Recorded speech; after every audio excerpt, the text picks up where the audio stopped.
আল্লাহ রাব্বুল আলামিন নিজেই বলছেন ওয়ালা নাবলুওয়ান্নাকুম, আমি অবশ্যই অবশ্যই মানুষদেরকে পরীক্ষা করব। কোনোদিন পরীক্ষা ছাড়া আমি কখনো মানুষদেরকে জান্নাতের ভিতরে প্রবেশ করাবো না।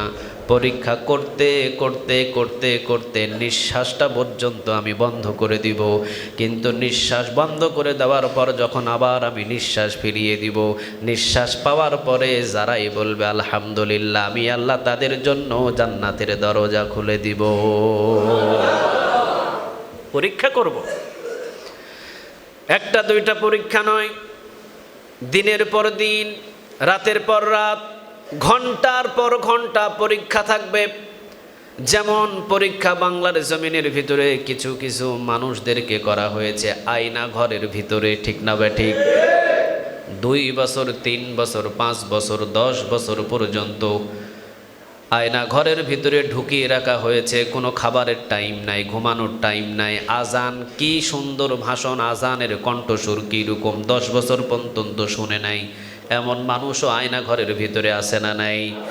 ছিল আয়না ঘরের ভিতরে 10 বছর 15 বছর 20 বছর পর্যন্ত যাদেরকে আয়না ঘরের ভিতরে পরীক্ষা, একের পর এক পরীক্ষা করে রেখে দেওয়া হয়েছিল।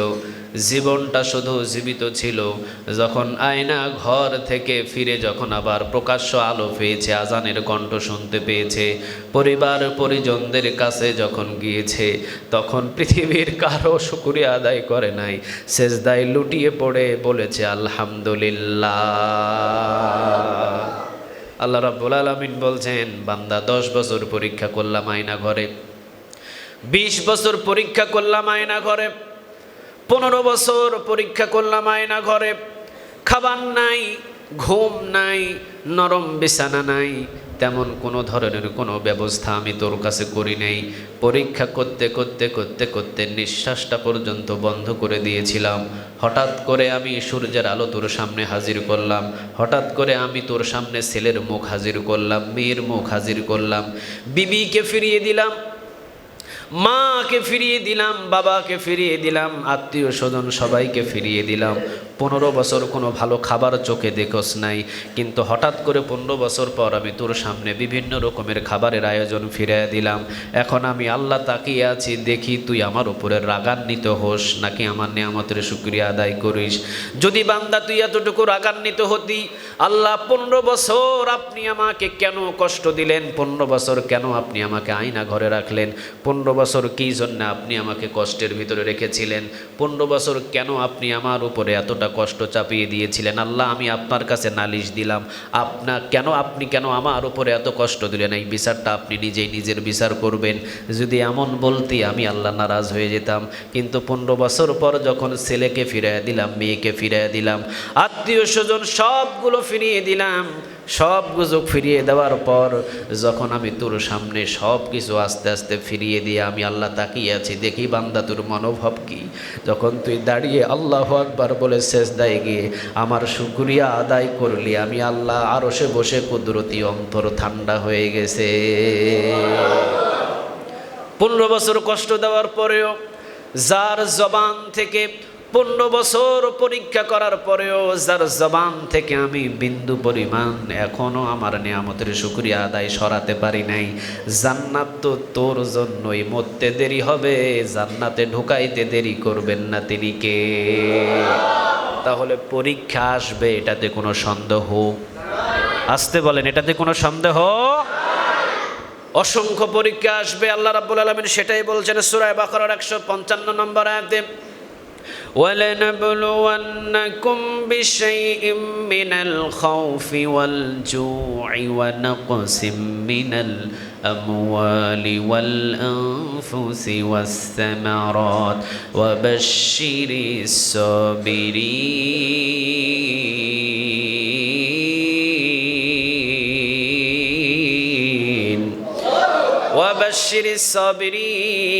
আল্লাহ রাব্বুল আলামিন পরীক্ষার লাস্ট স্টেপ, লাস্ট লাইনের ভিতরে আল্লাহ রাব্বুল আলামিন সুন্দর একটা কথা বলে দিয়েছেন। আল্লাহ রাব্বুল আলামিন প্রথমেই বললেন ওয়ালা নাবলুওয়ান্নাকুম, অবশ্যই অবশ্যই আমি পরীক্ষা করব। আর লাস্টের দিকে বললেন ওয়াবাশশিরিস সাবিরিন, সবরকারীদের সুসংবাদ শোনায়া দাও। সুবহানাল্লাহ। প্রথম বললেন ওয়ালানাবলুওয়ান্নাকুম, পরীক্ষা অবশ্যই অবশ্যই করব।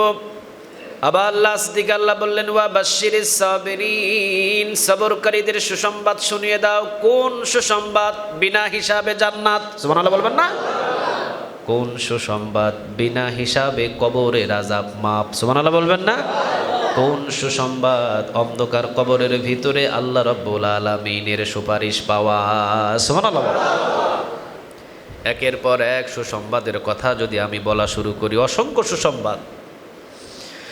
আল্লাহ রাব্বুল আলামিন বলছেন সুসংবাদ শুধু শুনিয়ে দাও, এতটুকুই যথেষ্ট। যতগুলো বিপদ রাস্তা আছে, সকল বিপদ রাস্তাগুলো থেকে আমি আল্লাহ রাব্বুল আলামিন নিজ দায়িত্বে বান্দাকে উদ্ধার করে দিব। এতটুকু জানলেই যথেষ্ট। যতগুলো রাস্তা বিপদের আছে, সকল রাস্তাগুলো আল্লাহ বলছেন নিজ দায়িত্বে আমি উদ্ধার করে দিব। এই সুসংবাদ শোনায়া দাও। সুবহানাল্লাহ বলেন। আল্লাহ রাব্বুল আলামিন বললেন ওয়ালানাবলুওয়ান্নাকুম, অবশ্যই অবশ্যই আমি তাদেরকে পরীক্ষা করব বিশাইইম, কিছু জিনিস দিয়ে। মিনাল খৌফ, খোদা দিয়ে। মিনাল খৌফ, কিছুটা ভয় ভীতি দিয়ে। মিনাল খৌফ, ভয় ভীতি দিয়ে। মিনাল খৌফ, ভয় ভীতি দিয়ে। সেই ভয়টা হতে পারে জেলের ভয়, সেই ভয়টা হতে পারে মৃত্যুর ভয়, সেই ভয়টা হতে পারে ফাঁসির ভয়। ঠিক না বে ঠিক? বিভিন্ন ধরনের ভয় হতে পারে। ফাঁসির ভয় হতে পারে, রিমান্ডে মাইরের ভয় হতে পারে, এমনকি দেশ থেকে বিতাড়িত করে নিয়ে যাওয়ার ভয় হতে পারে, ছেলেকে গুম করে ফেলার ভয় হতে পারে, মেয়েকে নির্যাতন করার ভয় হতে পারে, চাকরি থেকে বহিষ্কার করার ভয় হতে পারে, এমনকি শুলিতে ঝোলানোর ভয় হতে পারে, এমনকি মানুষের সামনে অপমান অপদস্থ করার ভয় হতে পারে। কিন্তু সব ভয়েতে একজনের দিকে বান্দা তাকিয়ে থাকবে, তিনি কে? ইন্নাল্লাযীনা ক্বালু রাব্বুনাল্লাহ সুম্মা ইসতাকামু, ইস্তিকামত থাকবে, স্ট্রেট ফরওয়ার্ড, সোজা হয়ে থাকবে। পৃথিবীর কোনো ভয় আল্লাহর এই গোলামটাকে ভাঙতে পারবে না, মস্কাতে পারবে না। ঠিক না ঠিক? সে স্ট্রেট ফরওয়ার্ড, সোজা হয়ে দাঁড়িয়ে থাকবে। ছেলেকে নিয়ে যাওয়া হবে, বাস কোনো অসুবিধা নাই, সে দাঁড়িয়ে আছে। মেয়েকে নির্যাতন করা হবে, অসুবিধা নাই, দাঁড়িয়ে আছে। কার দিকে তাকিয়ে বলেন? আরো জোরে বলেন, কার? নিজের চাকরি চলে যাবে, অসুবিধা নাই, স্ট্রেট ফরওয়ার্ড। ইন্নাল্লাযীনা ক্বালু রাব্বুনাল্লাহ, নিশ্চয়ই যারা আল্লাহ রাব্বুল আলামিনকে রব হিসাবে মেনে নেয়, সুম্মা ইসতাকামু, দাঁড়িয়ে থাকে একজনের দিকে তাকিয়ে, তিনি কে? যত ধরনের বিপদ আসুক, মুসিবত আসুক, আল্লাহর ওই গোলামটাকে বিন্দু পরিমাণ কোনো ভেঙে ফেলা যায়? আরো জোরে বলেন, ভেঙে ফেলা যায়? এই জন্য আল্লাহ রাব্বুল আলামিন বলছেন মিনাল খৌফ, কিছু ভয় দিয়ে আমি তাকে পরীক্ষা করব। শুধু ভয়ের কথা বললেন, ভয়ের কথাই জানিয়ে দিয়ে আল্লাহ রাব্বুল আলামিন বুঝিয়ে দিলেন বান্দারে, ভয়টা হতে পারে বিভিন্ন ধরনের ভয়। আয়না ঘরে নিয়ে যাওয়ার পরে ঘন্টার পর ঘন্টা মৃত্যুর ভয় আছে না নাই? ছেলেকে মেরে ফেলার ভয় আছে না নাই? মেয়েকে নির্যাতন করার ভয় আছে না নাই? বিবিকে নির্যাতন করার ভয় আছে না নাই? বিভিন্ন ধরনের ভয় থাকতে পারে। এই জন্য আল্লাহ রাব্বুল আলামিন বলছেন প্রথম নাম্বার পরীক্ষা আসবে মিনাল খৌফ, ভয়। অসংখ্য চতুর্দিক থেকে তোমাকে ভয় দেখানো হবে। আর তোমাকে যখন ভয় দেখানো হবে, তখন তুমি যদি ইমানদার হও, মুমিন হও আর মুত্তাকি হও, আর পরীক্ষায় যদি পাশ করতে চাও, তাহলে শুধু এতটুকুই বলবা, একজনাই আমার জন্য যথেষ্ট, তিনি কে? দ্বিতীয় নাম্বার পরীক্ষা আমি আল্লাহ রাব্বুল আলামিন নিব তোমাদের কাছ থেকে, ওয়াল জু, ক্ষুধা দিয়ে। খাবার থাকবে না, পানি থাকবে না, নরম বিছানা থাকবে না, আরামদায়ক কোনো ফ্যান থাকবে না, এসির কোনো বাতাস থাকবে না। খাবারে পেটটা শুকিয়ে যাবে, চেহারাটা শুকিয়ে যাবে, বিশুদ্ধ পানি খুঁজে খুঁজে পাইবে না। আমি আল্লাহ রাব্বুল আলামিন তোমাদেরকে এমন পরীক্ষা করতে পারি, যেই পরীক্ষাটা বর্তমান পরিস্থিতি এই সপ্তাহ চলছে। ঠিক না বা ঠিক? খাবার থাকবে না। ফেসবুকের ভিতরে স্ট্যাটাস দিয়েছেন, গত কয়েক বছর আগে সিলেটের ভিতরে বন্যা হয়েছে। উনি ফেনী শহর থেকে প্রায় 2 থেকে 2.5 লক্ষ টাকা সিলেটের ভিতরে ত্রাণ বিতরণ করেছেন। কিন্তু উনি এই বছরে এসে 500 থেকে 600 টাকার একটা প্যাকেট নেওয়ার জন্য হুমড়ি খাই পড়েন। বোঝা যায় এক সময় 2.5 থেকে 3 লক্ষ টাকা তিনি দান করেছেন। হয়তো আল্লাহ রাব্বুল আলামিন 2024 সালে খোদার পরীক্ষাটা তার উপরে চাপাইয়া দিয়েছেন। তিনি কে? খোদা। পেট শুকিয়ে যাবে, পানি থাকবে না, খাবার থাকবে না, শুকনা খাবারটাও কষ্ট হয়ে যাবে, রান্না করা খাবার তো দূরে থাক। এই পরীক্ষাটা করেন তিনি কে? তাহলে ওই মানুষটার উপরে দেখেন কত বড় পরীক্ষা। গত বছর অর্থাৎ সিলেটের ভিতরে যখন বন্যা হয়েছিল, উনি নিজে 2 থেকে 2.5 লক্ষ 3 লক্ষ টাকা ত্রাণ সেখানে বিতরণ করেছেন। অথচ উনি এই বছরে এসে ওনার বাড়িতে পানি প্লাবন, উনি এই বছরে এসে 500 থেকে 600 টাকার যে ত্রাণের বক্স, এই বক্স নেওয়ার জন্য উনি লাইনে দাঁড়িয়েছেন। তাহলে এটা কার পরীক্ষা হতে পারে বলেন? আরো জোরে বলেন না, কার? আল্লাহ রাব্বুল আলামিনের পরীক্ষা হতে পারে। এই জন্য আল্লাহ রাব্বুল আলামিন বলছেন ওয়ালজু, আমি খোদা দিয়ে পরীক্ষা নেব। খাবার থাকবে না, ঘর থাকবে, বাড়ি থাকবে, গ্যাসের চুলাও থাকবে, কিন্তু খাবার থাকবে না। হয়তো যে কোনো মাধ্যমে খাবার হারিয়ে যাবে, অথবা ঘরের ভিতরে খাবার থাকবে, রান্না করার মতো কোনো ব্যবস্থা থাকবে না। পরীক্ষা এমনভাবে আল্লাহ রাব্বুল আলামিন নেবেন যেটা বান্দার কল্পনার বাহিরে, ঠিক না বে ঠিক? এই জন্য আল্লাহ রাব্বুল আলামিন বলছেন মাকারু ওয়া মাকারাল্লাহু ওয়াল্লাহু খায়রুল মাকিরিন।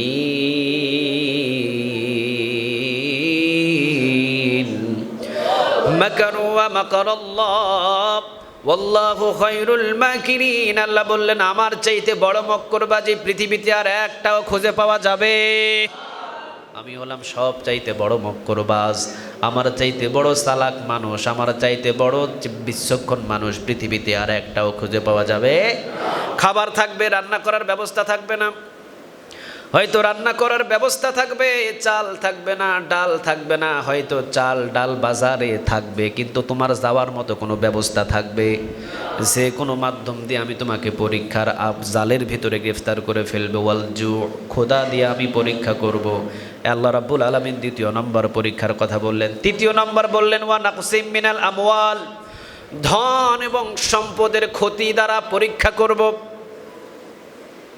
উমরা করতে গিয়েছিলাম, আমরা প্রায় 42 জন সদস্য ছিলাম উমরার ভিতরে। একজন ছিলেন আমাদের ভিতরে, উনি দেখতেছি কাবা ঘরের চত্বরে বসে বসে খুটখুট খুটখুট করে কাঁদতেছে। জিজ্ঞাসা করলাম, মুরব্বী আপনি কান্না করছেন কেন? কয় হুজুর 12.5 লক্ষ টাকার মাছের প্রজেক্ট সব শেষ। আচ্ছা বলেন তো দেখি, ধন সম্পদের পরীক্ষাটা তার কাছ থেকে নিলেন তিনি কে? মাছের প্রজেক্ট। আপনাদের এই আশেপাশেরই মানুষ হবে, শ্যানবাগের ভিতরে ওনার বাড়ি। প্রায় 12 লক্ষ টাকার 3টা মাছের প্রজেক্ট। উনি বলছেন হুজুর মাছের প্রজেক্টগুলো আমার শেষ, জীবনের যতগুলো অর্জন প্রায় ছিল সবগুলো আমি এই মাছের প্রজেক্টের পিছনে খাটাইছি। আমার সমস্ত সম্পদগুলো আল্লাহ রাব্বুল আলামিন পানিতে ভাসিয়ে নিয়ে গেলেন। আমি তখন এই আয়াতটা তাকে পড়িয়ে পড়িয়ে শোনালাম আর বললাম ওয়ালজু ওয়া নাকসিম মিনাল আমওয়াল, ধন সম্পদের ক্ষয়ক্ষতি দিয়ে আপনার উপরে পরীক্ষাটা চাপায়া দিয়েছেন তিনি কে? পরীক্ষা নিবেন কে আর দিবেন কে? নিবেন কে আর দিবেন কে? আমরা। 12 লক্ষ টাকার মাছের প্রজেক্ট শুধু তার বিদায় হলো এমনটা নয়, নোয়াখালী ফেনী শহরের ভিতরে বহু মানুষের বহু অর্থ সম্পদ নষ্ট হয়েছে, ঠিক না বে ঠিক? তাহলে ওয়া নাকসিম মিনাল আমওয়াল, ধন সম্পদের ক্ষয়ক্ষতি দিয়ে পরীক্ষা নিচ্ছেন তিনি কে? ওয়াল আনফুস। এবার আল্লাহ রাব্বুল আলামিন বলছেন জীবনের ক্ষতি দিয়ে আমি আল্লাহ রাব্বুল আলামিন পরীক্ষা নিব। জীবনের ক্ষতি মানে একই সদস্য, পরিবারের ভিতরে 5 জন সদস্য আছেন, দেখা গেছে একটা ছেলে একটা মেয়ে, মা বাবা 4 জন, স্বামী স্ত্রী 2 জন মিলে 6 জন। এই 6 জনার সদস্যর ভিতরে ছেলেটা, ছোট্ট ছেলেটা হয়তো পানির স্রোতে নিয়ে চলে গেছে। আছে না এরকম রিপোর্ট? নাই? কথা বলেন, এরকম রিপোর্ট নাই? হয়তো বা বাবাই চলে গেছেন, হয়তো বা মা বিদায় হয়ে গেছেন, অথবা নিজের বিবি বিদায় হয়ে গেলেন। 6 জন সদস্যর ভিতরে 2 জনকে আল্লাহ নিয়ে চলে গেলেন। এই জন্য আল্লাহ বলছেন ওয়াল আনফুস, জীবনেরও ক্ষতি, জীবনেরও পরীক্ষা দিতে হবে, জীবনের ক্ষতি দিয়েও পরীক্ষা দিতে হবে। শুধু এতটুকু পরীক্ষার কথাই বললে শেষ হবে না, এমনও জীবনের পরীক্ষা আসতে পারে জালিমগুলো ধরে নিয়ে আপনাকে, স্বৈরাচারীরা ধরে নিয়ে আপনাকে ফাঁসির কাস্টে ঝুলিয়ে আপনার জীবনটা শেষ করে দিবে।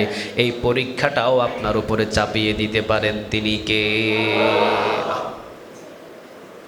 ইমাম আবু হানিফার মৃত্যু কি স্বাভাবিকভাবে হয়েছিল না জেলখানায়?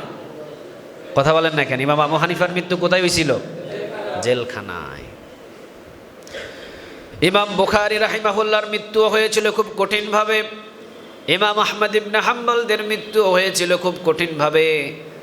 আবার একজন তাফসির কারক, যারা একজন তাফসিরের কিতাবগুলো লিখেছেন, তাফসিরে ফি জিলালিল কোরআন, যে তাফসিরটা লিখেছিলেন তার মৃত্যুটা হয়েছিল জেলখানার ভিতরেই, প্রায় ঠিক না ঠিক? কঠিন কঠিন যারা যত ইমানদার ছিলেন তাদের মৃত্যুটা তত বেশি ভয়ানকভাবে করিয়েছেন তিনি কে? কষ্ট। এই জন্য আল্লাহ রাব্বুল আলামিন বলছেন ওয়াল আনফুস, জীবনের ক্ষয়ক্ষতি দিয়েও তোমাকে পরীক্ষা দিতে হবে। একই পরিবারের ভিতরে 5 জন সদস্য, 2 জন জীবিত থাকবেন, বাকি 4 জন, 3 জন হয়তো নিয়ে যাবেন। 6 জন সদস্য, 2 জন জীবিত থাকবেন, 4 জনকে নিয়ে যেতে পারেন। এই জন্য জীবনের পরীক্ষাও নিতে পারেন। একজন আওয়াজ দিয়ে বলেন তিনি কে? এরপর আল্লাহ রাব্বুল আলামিন বলছেন ওয়াসসামারাত, ফল ফসলের ক্ষয়ক্ষতি দ্বারা। কুমড়া গাছ লাগিয়েছেন, কুমড়া আসবে, হয়তো 1 সপ্তাহ পরেই দেখবেন কুমড়া আসবে, কিন্তু এই প্লাবনের ভিতরে কুমড়া গাছটারে পচায়া দিছে তিনি কে? দেখবেন কলার গাছ লাগিয়েছেন, কলার থুঁড় পড়ছে, কয়েকদিন পরে হয়তো কলাটা বাহির হয়ে কয়েকদিন পরে পাকবে, মাত্র 1 মাসের ব্যবধান, কিন্তু এই প্লাবনের ভিতরে কলা গাছের গোড়ায় পচন লাগাইয়া দিছেন তিনি কে?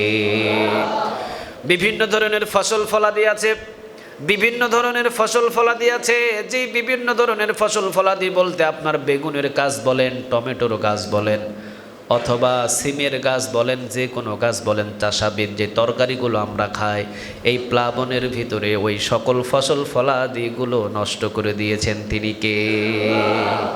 অনেক মানুষের আছে এককানি পর্যন্ত বেগুন করছে, ওই বেগুনের ভিতরে তার সব পুঁজিপাটটা খরচ করে ফেলেছে, কিন্তু এই প্লাবনে সব নষ্ট করে দিয়ে তার উপরে পরীক্ষাটা চাপায়া দিলেন তিনি কে? এখন আল্লাহ রাব্বুল আলামিন বলছেন পরীক্ষা তো করলাম কয়েকটা। নাম্বার 1 মিনাল খাউফ, কিছুটা ভয় ভীতি দিয়ে, মারের ভয়, কাটার ভয়, জেলের ভয়, সব ভয় দিয়ে পরীক্ষা করলাম। ওয়াল জু, ক্ষুধার ভয় দিয়ে। ওয়া নাকসিম মিনাল আমওয়াল, ধন সম্পদের ক্ষতির ভয় দিয়ে। ওয়াল আনফুস, জীবনের ক্ষতির ভয় দিয়ে। ওয়াস সামারাত, ফল ফসলের ক্ষতির ভয় দিয়ে। এখন আমি আল্লাহ রাব্বুল আলামিন বান্দার মুখের দিকে তাকিয়ে আছি, বান্দা এখন বলে কি? কে তাকায় আছে বলেন? এখন আল্লাহ রাব্বুল আলামিন দেখতেছেন যে বান্দার মুখ থেকে কোন শব্দটা বাহির হয়, আমি এটা একটু দেখতে চাই। এখন বান্দা যদি এইরকম বলে, আল্লাহ রাব্বুল আলামিন কি চোখে দেখে না? আল্লাহ রাব্বুল আলামিন কি কানে শোনে না? আল্লাহ রাব্বুল আলামিন কি শুধু আমার সম্পত্তি নষ্ট করতে হবে, ফেনীবাসীর সম্পদে নষ্ট করতে হবে? কেন দিনাজপুর ছিল না, রংপুর ছিল না, সিলেট ছিল না, অথবা অন্য কোনো কান্ট্রি ছিল না? খালি আমাদের ফেনী কুমিল্লার উপরে রাগান্বিত হয়ে প্লাবন দিয়ে সব নষ্ট করে ফেললো। আল্লাহ আপনি নিজের বিচার নিজে করেন। যদি এমন শব্দ বাহির হয় জবান থেকে, তাহলে আমও শেষ, সালাও। আর আল্লাহ রাব্বুল আলামিন বললেন ওয়া বাশশিরিস সাবিরিন, আর বান্দা যদি জবান দিয়ে এতটুকু শব্দ বলে, আল্লাহ যা করেছেন এতটুকুর ভিতরে আমি আমার মঙ্গল দেখতে পাচ্ছি, রব্বে কারীম এর চাইতেও আপনি অনেক বেশি কিছু আমার কাছ থেকে নিয়ে চলে যেতে পারতেন। আল্লাহ যা কিছু নিছেন ওই নেওয়ার উপরেই আমি খুশি হয়ে পড়লাম, আলহামদুলিল্লাহ।